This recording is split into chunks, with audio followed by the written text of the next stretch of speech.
Port व्हिजिटला गेल्यावरती आम्हाला योगायोगाने आज आम्हाला तिथं प्रत्यक्ष वेजल ज्या लागल्या होत्या त्याचं लोडिंग अनलोडिंग आम्हाला अगदी जवळून बघायला मिळालं. ते अगदी आमचं मनापासून आमचं समाधान झालं. पोर्ट व्हिजिट केली, आपल्याला आत पोर्टमध्ये जायला मिळालंय, ते खूप छान वाटलं बघून. आणि at CSF and GNPT port. It was very enjoyable day and very knowledgeable.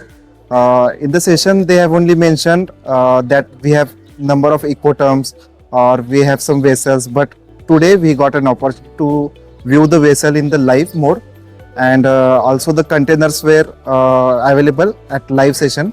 And today we have also are going to visit now cold storage.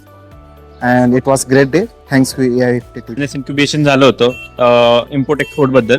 So ते जॉईन केलं होतं. ते झाल्यानंतर मग आता जी विजिट होती पोर्ट विजिट त्यासाठी मग सकाळी आम्ही CFS ला विजिट केली.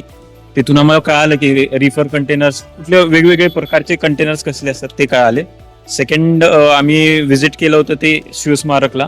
तिथं सगळी माहिती वगैरे भेटली की कसं काय JNPTचं फॉर्मेशन झालं वगैरे सगळं. आफ्टर दॅट आम्ही पोर्ट व्हिजिट केलं. तिथून कळालं की अनलोडिंग लोडिंग कसं होतं, कसे टर्मिनल्स आहेत, वेगवेगळे प्रकारचे टर्मिनल्स JNPT ला कसे आहेत. सो चांगलं वाटलं.